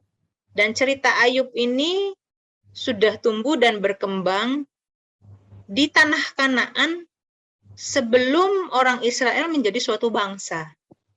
Nah, mereka mendengar dari bangsa-bangsa sekitarnya. Seperti kalau kita punya cerita ya di Indonesia ini ada beberapa cerita rakyat yang orang tua biasa ceritakan itu, yang ada pesan moralnya, orang tua ceritakan itu sama anaknya. Ya, contohnya tadi misalnya saya katakan cerita Malin Kundang. Jadi Malin Kundang ini adalah seorang anak yang punya ibu, ya mereka hidup miskin di daerah Sumatera sana.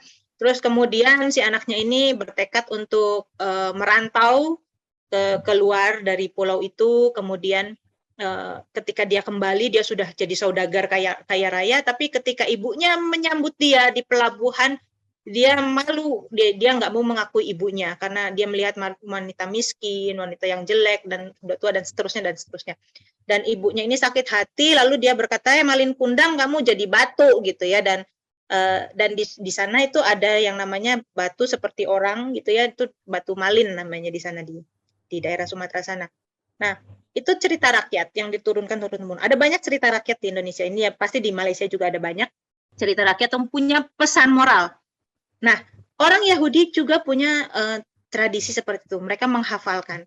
Orang-orang daerah Timur Tengah ya, kalau kita lihat sekarang orang Islam itu biasa menghafalkan Al-Quran. Jadi mereka punya tradisi menghafal. Mereka punya tradisi untuk menceritakan secara turun-temurun. Orang Yahudi punya seperti itu. Dan contohnya misalnya kitab Ayub. Kitab Ayub ini bukan cerita orang Israel asli, tapi dari tanah Edom. Dia diturunkan turun-temurun dan kemudian ada orang Israel yang menuliskannya. Demikian juga kisah misalnya tentang kitab Kejadian ini. Di dalam kitab Kejadian misalnya ada banjir besar. Dan di banyak budaya itu ada kisah-kisah seperti ini. Kisah banjir besar misalnya ada. Di Cina kuno itu ada kisah tentang banjir besar. Kemudian juga kisah penciptaan yang mirip-mirip. Ya, ada chaos di awal, misalnya Enuma Elis. Ada kisah-kisah yang mirip yang sama di berbagai budaya. Nah, tetapi bukan berarti kita bisa menuduh bahwa orang Israel itu meniru gitu ya, mengambil kisah-kisah dari bangsa-bangsa sekitarnya. Enggak gitu juga gitu ya. Jadi justru karena kisah-kisah itu ada kemiripan, kita bisa melihat bahwa ada satu nenek moyang yang sama, ada satu sumber kisah yang sama yang diturunkan turun-temurun. Tapi mungkin karena berjalannya waktu, ya perbedaan jarak dan sebagainya, perbedaan budaya, akhirnya ceritanya berkembang agak beda-beda dikit gitu. Dan orang Israel sendiri, ya kalau kita lihat ya di Kejadian pasal 1 sampai 10 gitu ya, itu kan tentang bagaimana asal-usul dunia ini, bagaimana asal-usul peradaban manusia. Dan kemudian mereka ingin mencari jawaban, gimana sih kita itu bisa menjadi suatu bangsa. Akhirnya mereka mengkisahkan bagaimana keluarga Abraham ini dipilih Tuhan, diambil gitu Tuhan. Oh ini loh nenek moyang kita, ini loh, ya tentu di situ ada situasi politik tertentu ya, yang terkesan bahwa orang Israel itu pengen melebihkan diri dari bangsa lain. Kenapa? Karena pada saat itu mereka dibuang, dijajah oleh bangsa Babel, kehilangan pride-nya, terhilangan harga dirinya, ya. Jadi kitab suci orang Kristen ini kan beda dengan kitab suci agama lain yang diimani bahwa didiktekan Allah gitu ya, didiktekan tulis ini A, B gitu kan, ditulis seperti itu. Orang Kristen kan dan orang Yahudi juga memahami bahwa kitab suci itu ditulis ada situasi tertentu yang mengkondisikan si penulis ini menuliskan kisah-kisah itu. Kondisi itu kondisi apa? Misalnya kondisi politik, kondisi sosial budaya pada saat itu, terutama kondisi politik ya, yang membuat mereka menuliskan hal itu. Tetapi di situ juga Allah bekerja sehingga mereka bisa menuliskan apa yang Allah inginkan. Nah, oleh karena itu, kalau kita memandang kitab suci, jangan kita memandang bahwa ini benar-benar suatu kitab sejarah, suatu kitab ilmu pengetahuan ya yang tidak bisa salah gitu. Karena di dalamnya ada campur tangan manusia juga, dan manusia, apalagi manusia-manusia zaman dulu ya, yang tidak mengutamakan ketepatan ya, ketepatan yang tepat gitu ya, tapi mengutamakan pesan apa yang ingin mereka sampaikan kepada pembacanya, pesan moral apa gitu. Nah, disitulah Allah bekerja dalam situasi politik itu, dalam situasi dunia pada saat itu. Di situ Allah bekerja supaya si penulis ini menuliskan pesan kebenaran yang Allah inginkan melalui mereka. Mesti diingat bahwa kitab suci kita itu bukan diturunkan dalam bentuk 66 kitab ke dunia. Itu pertama. Kedua, kitab kita itu tidak didiktekan. Didiktekan itu apa ya dalam bahasa Inggrisnya ya.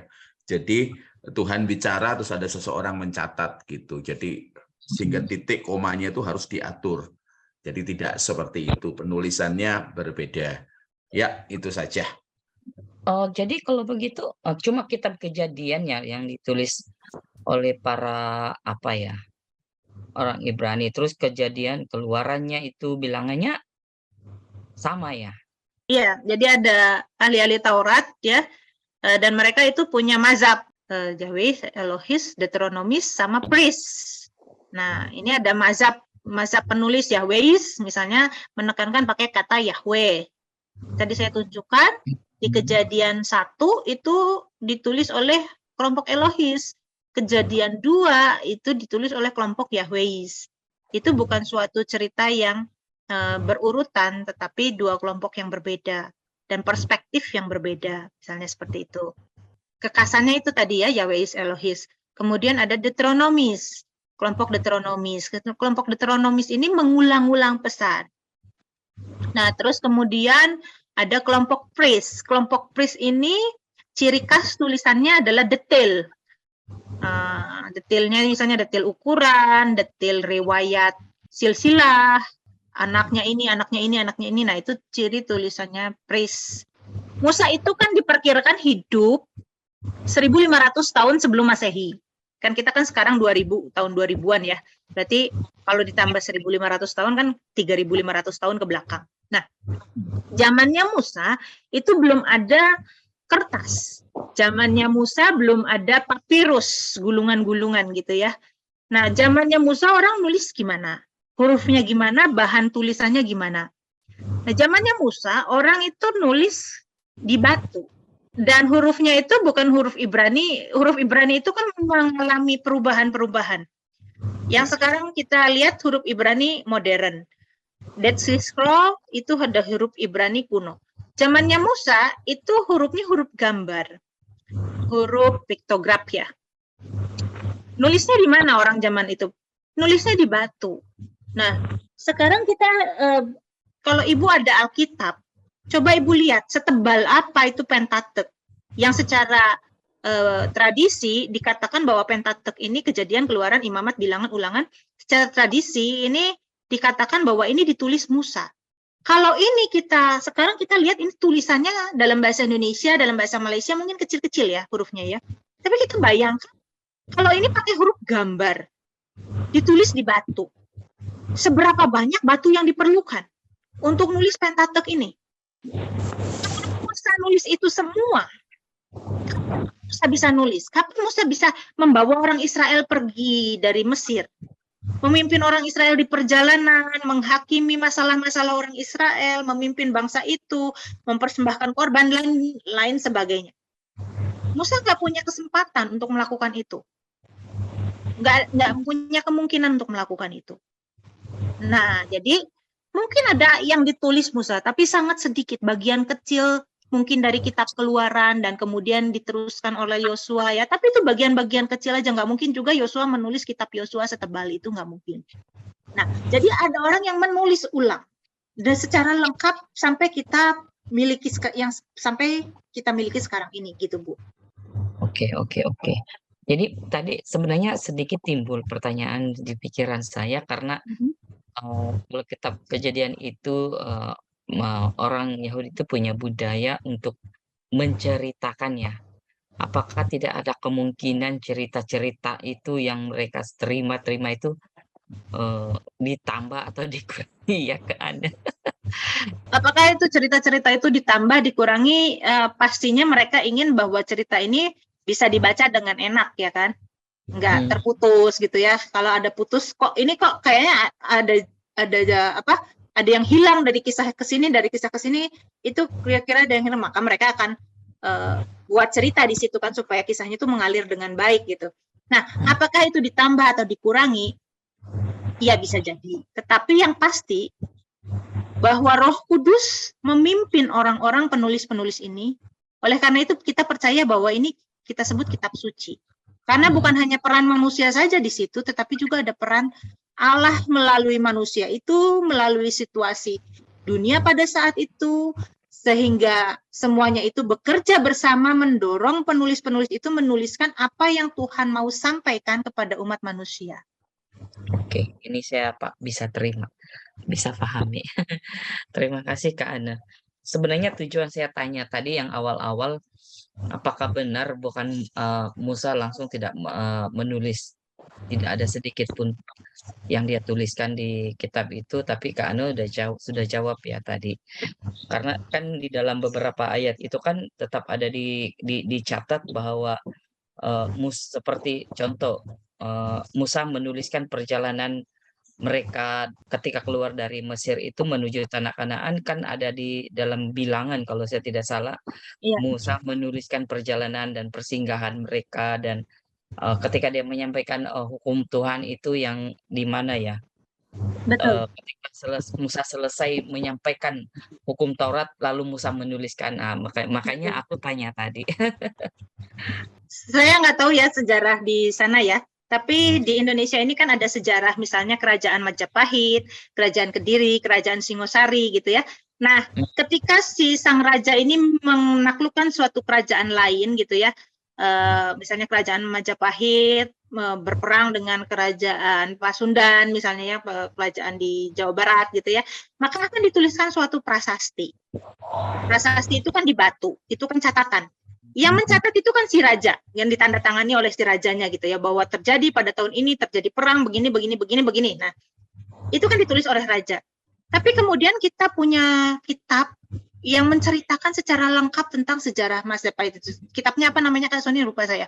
Nah, dia tentu bersumber dari prasasti-prasasti ini, tapi dia membuatnya sampai alur ceritanya itu jadi manis gitu, dan kita tuh mengerti ceritanya dengan jelas. Kalau kita baca prasasinya satu persatu, satu bahasanya ya yang tulisan Jawa kuno itu kita nggak ngerti juga gitu ya.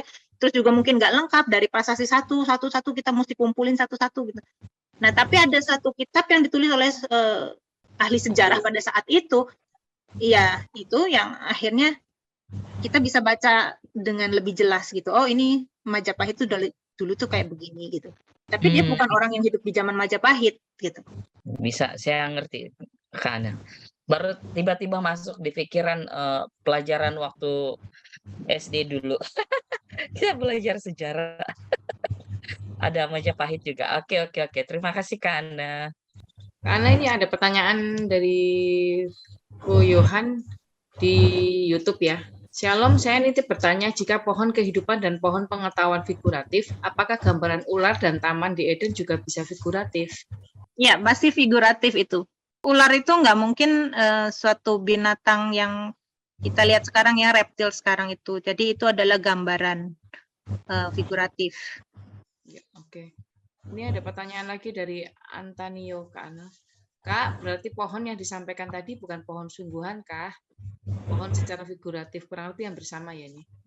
Iya, hampir sama. Ya, tadi soal pohon saya sudah jelaskan ya bahwa pohon pengetahuan yang baik dan yang jahat itu Paulus itu paralelkan apa yang terjadi dengan Hawa itu dengan apa yang terjadi dengan jemaat Korintus. Ketika Hawa makan buah dari pohon pengetahuan yang baik yang jahat, Hawa disesatkan pikirannya, itu Paulus paralelkan dengan kesesatan yang diterima oleh jemaat Korintus. Peringatan kepada jemaat Korintus agar tidak disesatkan sama seperti Hawa. Sedangkan pohon kehidupan itu tadi saya paralelkan di Matius ya, bahwa manusia itu bukan hidup dari roti saja misalnya, dan Tuhan Yesus menunjukkan bahwa dirinya adalah roti hidup. Nanti bisa dilihat lagi ya rekamannya atau YouTube-nya ya, kalau mungkin ada yang terlambat sehingga kelewat penjelasan-penjelasan yang tadi. Ya. Ini pertanyaannya sudah habis di YouTube sama di kolom chat. Laura sendiri secara pribadi mau tanya ke Ana. Karena tadi membahas tentang Yohanes 6 ayat 27 sampai 23 tentang bekerja. Kurang lebih seperti itu ya. Familiar sekali waktu kecil sampai sekarang Laura dengar ini pekerjaan Tuhan harus dipentingkan. Seperti apa sih Kak Ana yang sebenarnya pekerjaan Tuhan biar perspektif kita nggak salah. Selalu bilang alasannya ini pekerjaan Tuhan loh. Ini pekerjaan Tuhan loh. Padahal akhirnya misalnya kita kumpul pun akhirnya ngomongnya nggak karu-karuan. Seperti itu. Bisa dijelaskan ya Kak Ana? Tuhan Yesus itu bilang kan ya, inilah pekerjaan yang Bapa inginkan, yaitu percayalah kepadaku. Dan percaya tadi itu kan, kalau kamu minum darahku, kalau kamu makan dagingku dan minum darahku. Artinya, kalau kamu itu hidup sama seperti aku hidup, maka kamu melakukan perintah atau pekerjaan yang diberikan Tuhan. Karena dari awal memang Tuhan itu menyuruh manusia itu, memberi perintah manusia itu supaya manusia itu bekerja kan, beribadah kan, melakukan pekerjaan-pekerjaan yang Allah inginkan. Tapi bagaimana manusia bisa mengerti pekerjaan apa yang Allah inginkan kalau manusia belum punya pikiran yang sama dengan Allah, belum punya standar cara berpikir yang sama dengan Allah. Jadi cara berpikirnya dulu dibenerin ya, masukin firman dulu, baru bisa bekerja gitu kan, baru bisa melakukan kehendak Allah. Nah, banyak yang menyamakan bahwa pekerjaan Tuhan itu adalah pekerjaan liturgi di gereja. Padahal di Matius 7 ayat 21 sampai 23 dikatakan ada dua macam pengikut Tuhan. Bukan setiap orang yang berseru kepadaku, Tuhan, Tuhan, akan masuk dalam kerajaan surga, melainkan dia yang melakukan kehendak Bapa. Dari kitab Kejadian ini kita belajar loh, dari awal manusia diciptakan itu ada kehendak yang harus kita lakukan, kita penuhi sebagai makhluk ciptaan, yaitu menjadi serupa dulu dan kemudian berkuasa atas bumi ini. Menjadi serupa dulu itu kan harus diisi, pengetahuan kita harus diisi, ya. Manusia bukan hidup dari roti saja, tapi dari setiap firman. Nah, setelah itu bukan cuma ngisi dengan firman aja, tapi dilakukan juga. Jadi dua, diisi firman baru melakukan gitu kan. Ternyata ada orang-orang yang sudah diisi firman, otaknya, pikirannya, pengetahuannya, sehingga bisa menyebut Yesus itu sebagai Tuhan, sebagai Tuan, sebagai junjungan, ya, sebagai majikannya yang dia ikuti. Pengikut-pengikut Yesus, makanya dia bilang Yesus itu Tuhan, Tuan. Bukan setiap orang yang berseru kepadaku Tuhan, Tuhan akan masuk dalam kerajaan surga, melainkan dia yang melakukan kehendak Bapakku yang di surga. Sama seperti Tuhan Yesus katakan, makananku ialah melakukan kehendak dia yang mengutus aku. Karena Tuhan Yesus melakukan kehendak Bapa, maka Tuhan Yesus hidup, gitu kan. Nah, pada hari terakhir banyak orang akan berseru kepadaku, Tuhan, Tuhan, bukankah kami bernubuat demi namamu? Bernubuat, menyampaikan pesan dari Tuhan. Itu kan yang sekarang ini disandang oleh hamba Tuhan, fungsi ini yang disandang oleh hamba-hamba Tuhan. Contohnya misalnya saya sedang menyampaikan firman Tuhan. Bisa dikatakan bahwa saya bernubuat demi nama Tuhan. Saya sedang menyampaikan pesan demi nama Tuhan di sini sekarang. Nah, Tuhan, bukankah kami telah bernubuat demi namamu dan mengusir setan demi namamu, mengusir setan demi nama Yesus. Siapa yang mengusir setan demi nama Yesus? Ya orang-orang Kristen lah. Ya, kalau bukan Kristen, contohnya anak-anak sekewa, nggak bisa mengusir setan. Orang-orang Kristen ada rumah angker datang, ya kan? Gerudukan ke sana, penyembahan, pakai bahasa roh, musir-musir. Nah, setannya pergi, beraninya keroyokan gitu kan, setannya pergi akhirnya kan. Dan mengadakan banyak mujizat demi namamu. Ini orang-orang karismatik nih, bikin mujizat-mujizat. Pada waktu itulah aku berterus terang kepada mereka dan berkata, aku tidak pernah mengenal kamu. Nyahlah daripada kamu sekalian pembuat kejahatan. Loh, apanya sih yang jahat? Bernubuat, menyampaikan firman demi nama Tuhan. Mengusir setan demi nama Tuhan. Bahkan mengadakan mujizat demi nama Tuhan. Tapi dikatakan membuat kejahatan.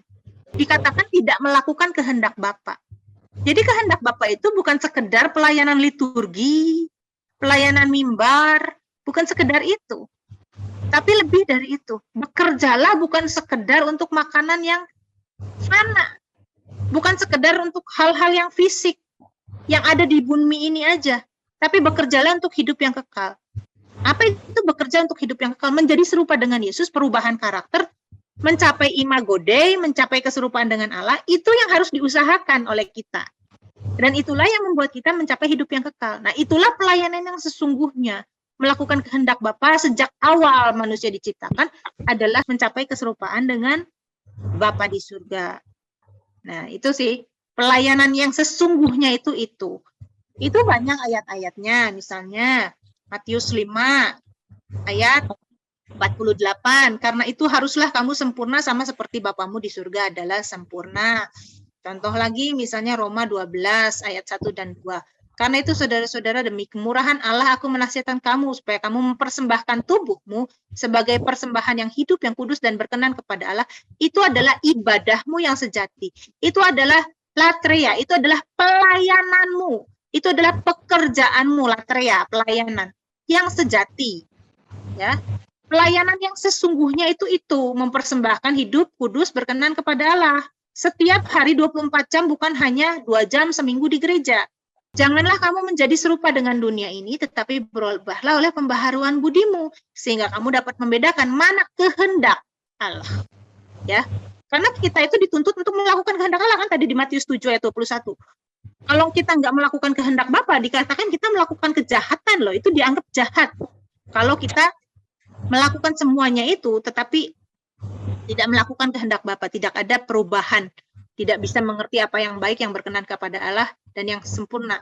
Tidak ada pembaharuan budi, walaupun bisa khotbah, walaupun bisa pelayanan mimbar, walaupun bisa mengusir setan, tapi tidak ada pembaharuan budi, itu tidak mengerti kehendak Allah. Ya, gitu, Laura. Ya, Kak Ana, terima kasih.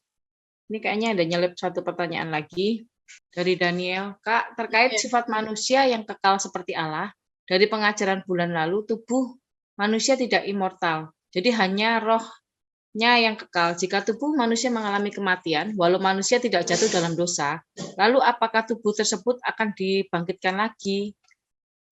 Kalau manusia tidak jatuh dalam dosa, maka manusia tidak akan mengalami kematian. Artinya manusia menjadi makhluk yang kekal, baik itu tubuh jasmani maupun tubuh rohaninya gitu. Rohnya itu memang udah kekal ya, Tapi juga akhirnya jasmaninya ngikutin jadi kekal juga kalau manusia tidak jatuh ke dalam dosa. Oleh karena itu, dunia ini bukan diciptakan dengan maksud dihancurkan, kan? Manusia itu bukan diciptakan dengan tujuan manusia itu dijatuhkan dalam dosa gitu. Bukan. Tuhan itu nggak pernah untuk berniat memang sengaja menempatkan manusia di Taman Eden supaya jatuh dalam dosa. Nggak pernah. Nggak pernah ada rencana seperti itu. Dan manusia sangat mungkin untuk bisa menolak godaan ular sehingga manusia tidak jatuh dalam dosa. Nah, jadi kalau manusia tidak jatuh dalam dosa, maka manusia tidak punya keterpisahan, tidak ada keterpisahan dengan Allah. Jadi tidak ada kematian, baik secara roh maupun secara jasmani. Tidak perlu ada kebangkitan karena nggak mati. Karena manusia jatuh dalam dosa, manusia mati, maka perlu ada kebangkitan. Ya, kira-kira gitu, Daniel. Ya, Daniel sudah menjawab. Baik, Kak. Terima kasih penjelasannya. Ya, Kak Ana, pertanyaannya sudah habis semua. Nah, Ini oke. apa Bu Sabrina masih mau bertanya? Kok angkat tangan? Bukan bertanya Kak Ana, ya bertanya mungkin, ya kan? Maaf ya. Iya tadi sebenarnya aku sangat mendapat sesuatu yang baru yang tadi Kak Ana ajarin itu ya. Kalau kita itu kan tubuh rohani kita itu kan dapat makanannya kan dari Allah, dari firman Tuhan. Terus tubuh jasmani kita itu dapat makanannya dari itu apa ya tadi tumbuh-tumbuhan. Kenapa perlu dulu saya tertanya-tanya kenapa ada pengajaran kenapa harus makan tumbuh-tumbuhan. Tapi tadi ada Kak Ana sempat ngomong yang bikin aku jadi clear ya begitu. Kita itu kan dari tumbuh-tumbuhan itu kan dari tanah, yang tumbuh dari tanah. Sementara kita itu kan manusia dicipta dari tanah. Ya, aku tadi sepertinya mendapat sesuatu deh. Mungkin itu makanya kenapa kalau manusia itu makan sehatnya makan sayur ya. Karena Ya, sayur itu kan dari tanah, karena kita kan dari tanah. Jadi aku dapat sesuatu seperti itu. Apakah begitu Kak Ana? ya mungkin seperti itu ya. Coba tanya dokter-dokter, saya bukan ahli kesehatan, bukan ahli gizi ya. Jadi ya memang kalau apa yang ingin disampaikan oleh penulis kitab Kejadian itu ya seperti itu. Manusia itu sehatnya tuh dulunya tuh ditakdirkan untuk makan. Biji-bijian. Ya, karena tubuhnya dari tanah, maka untuk mencukupi nutrisinya ya apa yang tumbuh dari tanah gitu kan. Tapi karena akhirnya udah jatuh dalam dosa, maka serakah gitu. Akhirnya makan daging juga gitu. Tapi memang secara kesehatan ya orang vegetarian itu kan katanya lebih sehat ya. Tapi kita nafsu dagingnya itu kan lidahnya kan udah pengen makan makanan yang daging-dagingan ya. Steak gitu ya, kebab kayak gitu. Walaupun itu kurang sehat juga ya yang bakar-bakaran. Apalagi kalau makan lemak-lemaknya. Kan di kitab Taurat lemak itu punya Tuhan harus dibakar. Ya, Kita dan sekarang makan lemak, makan jeroan ya. Kalau syoba itu kan tambah enak kan lemaknya garing gitu kan. Makan akhirnya jadi penyakit. penjaga rumah jadi makan. Akhirnya jadi penyakit kan. Penjaga rumah saja dimakan. Oke. Saya hanya apa tadi. Jadi ya mungkin bukan suatu doktrin ya, tapi di kemungkinan ada sedikit kebenaran saja. Terima kasih Kak Ana. Bukan, karena nanti di perjanjian baru ya kan dikatakan bahwa segala sesuatu itu diperbolehkan. Bahkan makanan yang sudah dipersembahkan kepada berhala pun Paulus bilang nggak apa-apa, nggak masalah, makan aja, kamu makan aja. Paulus bilang gitu, ya kan? Sedangkan orang-orang yang menyembah berhala itu kan makan babi. Orang Yahudi kan nggak boleh makan babi. Itu Paulus bilang nggak apa-apa, makan aja. Bahkan udah dipersembahkan berhala juga, makan aja, nggak ada kok berhala. Paulus bilang gitu. Oke. Jadi makanan itu tidak membuat kita berdosa. Ya, hanya lebih cepat apa lebih lambat bertemu dengan Tuhan, Bu Sabrina gitu. Tapi Kalau kan kita vegetarian mungkin bisa lebih lambat bertemu dengan Tuhan. Jadi kan ada kalau orang begitu, yang Kak, kalau mau cepat bertemu Tuhan makan jeruan ya. Iya. Iya. Cuma Dan- masalahnya ketika ketemu Tuhan, Tuhannya marah atau Tuhannya senang gitu kan. Itu kan menjadi masalah kan. Mau cepet-cepet ternyata Tuhannya nggak senang ketemu kita. Gitu kan. Susah Bisa balik juga. kucing. Bayangin kalau sampai di pintu surga terus bicara, ngapain kamu di sini? Belum waktunya pulang. Nah, kembali lagi udah nggak bisa. Iya, oke. Terima kasih. Koson, bisa ditutup dalam doa ya, Koson? Oh, bisa. Baik, Terima Bapak, Ibu, kasih. Saudara, kita akan tutup dalam doa. Walaupun hari ini ada beberapa gangguan yang ada, suaranya Kak Ana sendiri ada banyak desisan di belakangnya, ada banyak kacau suaranya. Ya, Laura sendiri yang layarnya kedip-kedip terus dari tadi. Tapi ya sudah, semuanya bisa dilewati. Mari Bapak, Ibu, Saudara, kita akan sama-sama berdoa. Terima kasih Bapak untuk malam ini, terima kasih untuk kasih-Mu, untuk setiamu. Kami sudah belajar, kami sudah duduk diam untuk menyempatkan waktu untuk kami belajar. Kiranya Roh Kudus mengingatkan kepada kami pengajaran yang sudah dibagikan malam hari ini. Sehingga apa yang kami pelajari pada malam hari ini bisa sangat bermanfaat ketika kami membaca Alkitab. Gambaran lengkap ada di mata rohani kami, ada di manusia batinia kami. Sehingga bekal kami untuk bertumbuh. Terima kasih, berkati kami semua yang hadir, berkati yang hadir di Zoom maupun di YouTube. Terima kasih Tuhan untuk kesempatan-Mu pada malam hari ini. Di dalam nama Tuhan Yesus Kristus, kami berdoa, kami bersyukur. Amin.